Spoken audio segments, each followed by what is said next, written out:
Mana ko'pchilik mana shunaqa bog'larni, mana 30 yillik, 40 yillik bog'im bor, kundalarim bor deydi.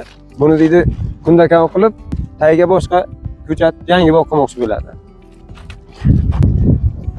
Biz hozir mana akamizga bir yaxshi tavsiya qildik-da, buni qoparib tashamang, buni payvand qilaylik. Eng bemag'ur toklarni ham biz payvand qilib ko'rsatib, eksperiment qilib beramiz. Eng natijasini ko'ramiz, xudo xolasa. Bu ildizi, boyovoy ildizi bizga xizmat qiladi. Buni qoparasiz. Qancha xarajat bo'ladi? Keyin bitta ko'chat keltirib quriladi. 1 yil, 2 yil, 3 yil, 4 yil. Hozir 2025-yil bo'lsa, massiviy u ko'chatingiz hosilga kirgan payt 2029-yil bo'ladi. 2025-yilga hozir biz payvand qilsak, 2026-yilga bu massiviy hosilga kiradi, xudo xolasa. Yoki 4 yillik hosilni 1 yilda beradi, ha? Ha. Yaxshi. Ay, uje 1 yilingizdan kechasiz, 1 yildan 25-yilda hosildan voz kechasizda. Ham toklik bo'lib qolasiz, kelasi yildan katta daromad olaverasiz. Bu payvand qilgan vaqtga biz buni yerni tagidan payvand qilamiz. Shu 15-20 sm pastdan payvand qilinadi. Hozir u jarayonlarni ko'rsatib o'tamiz. Hozir mana shunaqa o'rtacha toklar. Mana shu yerdan kessangiz buni katta kundalardan ildizgacha qurib boradi. Bu ildizgacha qurib boradi. Biz borib ildizidan 20 sm, 15 sm pastdan kavlab payvand urgan paytimiz qaytadan tok yosharadi. Tok faqat yuzi qaraydi. Bu o'sha issiqlardan, sovuqlardan o'tamaganligi uchun, qiynalganligi uchun, kasalliklarga qiynalib charchaydi, keyin qaridi deymizda biz. Buni hozir ko'rsatamiz yo'qlarni. Mana. Yuzi katta bo'lsa ham, mana yuzi katta bo'lib ketgan bo'lsa ham bu nimani sababdan katta bo'lib ketgan? Bu o'sha vaqtiga ko'milgan, biz taraflar ko'miladi. Ko'milganda ochilishga chala ochilgan. Keyin ana shu yerlardan ham ildizlab, keyin patasak bo'lib, bardak bo'lib qolgan. Mana yerda tagiga tushamiz. O'sha ildizi bitta buni. Ildizi hamma joy sog'lom. Hozir buni payvand qilamiz.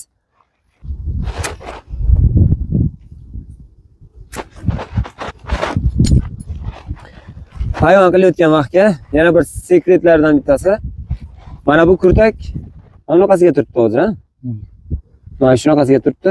Biz buni shu tarafi olib, bokovoylardan kesamiz. Bokovoydan kesish kerak.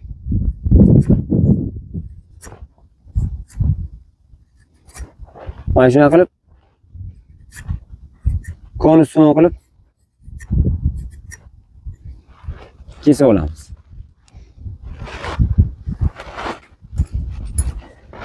Endi o'sha kundamizni yo'ramiz endi. Mana shu o'sha kundani nimasi bu?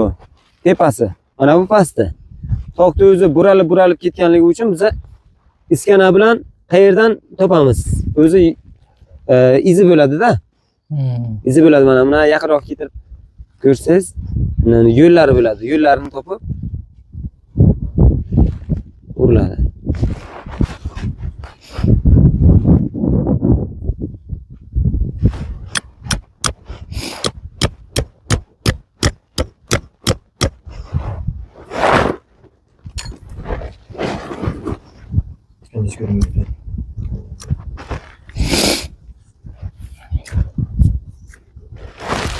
Ko'ryaptimi?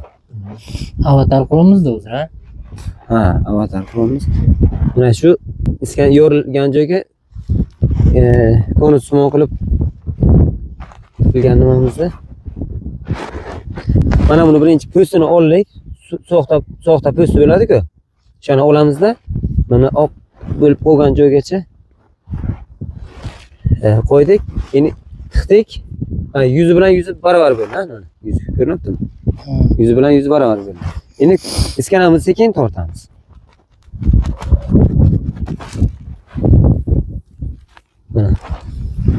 Keyin yana bitta narsani aytadi. Shu esimdan chiqib ketmasin. Mana bu biza payvandlikka Mana bu taxminan 0,6-0,7 millimetr. Mana bunisi 1 santimetrdan kattaroq, qalinroq. Bunaqa qalamchalar, bunaqa diametrdagi qalamchalar hayvonlikka tavsiya qilinmaydi. Chunki mana bular tavsiya qilinadi. Nima uchun? Qarang. Mana buni o'zi konusumon qilib, yo'nib, bu yoqqa tiqilgandan keyin bu qalin bo'lganligi uchun, hozir men kesib ko'rsataman-da. Yaxshi bir master klass bo'lsin, ha.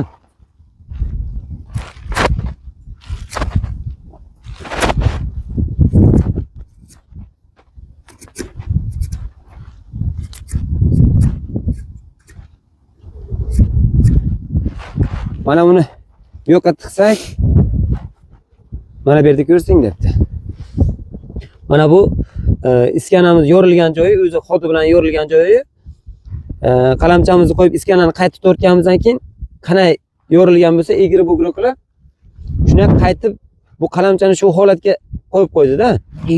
Lekin bu qalinni qo'ysak, buni o'zini nima deydi, bir yo'riga solmaydi-da, nima desa bo'ladi. Egiluvchanligini yo'qotadi. Ha, bu egiluvchan emas-da, bu egiluvchan.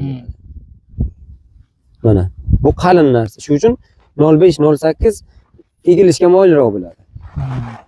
Keyin yana bitta. Hozir mana shu yer bo'lsa, yer 20 santimetr, mana shu yer taxminan ana shu yerlarga to'g'ri keladi.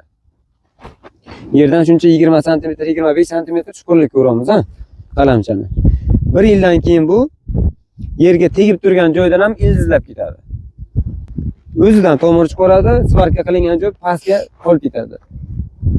Bayvoy bo'ladi. Xudo xolasa mana shunaqa bardak bog'larni ham obod qilsa bo'ladi. Bularni qoparib tashamanglar. Bu toklarni qoparib tashamanglar, bog'larni.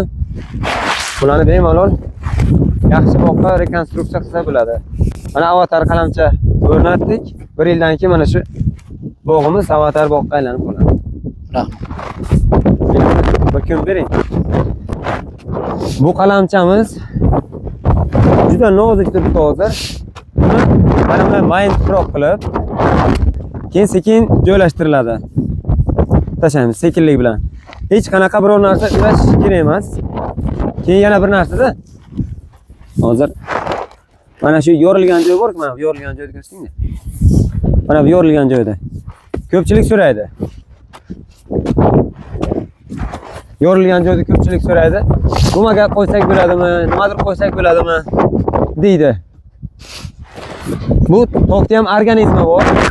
Agar biror joyingiz kesilsa, u mikrob tushadi, lekin organizm qaytib chiqarib tashlaydi, o'zini o'zi bitiradi. Bu ham buni tokda organizmi ham o'sha tuproqda o'zidan tanasidan chiqarib tashlab bitiradi. Shunga biror narsa shart emas. Kimdir salafan o'raydi. Salafan o'ragandan keyin tok chiriydi. Suv o'tkazmay o'zidan suv chiqaradi-da, tok chiriydi. Vaqtiga olmasangiz chirib ketadi. Bu tok dvijeniya yurgan paytiga o'zini tagini namlab turadi. 1 yil davomiga suv bostirmaysiz. Keyin yana bir narsasini, yana shuni nozik oldin videolarimizga aytmagan sekretlardan bittasini aytaman. Suvdan ehtiyot qilishimizning asosiy sababi Luboy tokda ham pishmagan xom nartlari bir sutka suvning ichiga qolib ketsa, idrab qoladi. Xuddi bunga ham shu holat. Mana shunday bundan sal namroq holat bo'lsa bo'ladi. 70-80% nam bo'lib tursa, mana shu yettasi. 1 yil davomiga. To'g'ri, mana bu qalamchamizdan chiqargan navda pishgandan keyin suv qo'yasin, boshqa narsa qilasin, umuman farqi yo'q. Lekin 1 yil davomiga to'g'ri pishgunicha buni suvdan asrash kerak bo'ladi, idramaslik kerak bo'ladi. Mana shunday qilib ko'mib qo'yiladi. Ko'mib qo'yiladi. Bu mana bu yerimiz yozga ketgan paytda isib ketmasligi uchun mana bu yerda yana o'tlar chiqmaydi-da bu. Isib ketligi uchun 4 ta samoncha tashab qo'yilsa, tuproq haroratini bir xil ushlab turadi samon. Tagidan chiqayotgan ko'klavda bemalol yorib chiqadi-da. Keyin buni qilingandan keyin mana bu yerdan ariqcha olinadi, ariqcha bilan sug'oriladi. Mana bu yerdagi tokimiz bu kichkina tok emas-ku, bu 1 yillik, 2 yillik emas-ku. Katta tok. Mana shu yerlargacha ildiz kelganda buni. Ana shu yerdan o'rtadan sug'orsangiz, ikkita ariqcha olasiz. Xullas, mana shuni o'ziga suv ustiga bormasin kerak. O'zbekiston o'quvchilari yaxshi daromad ko'rsin. Rahmat.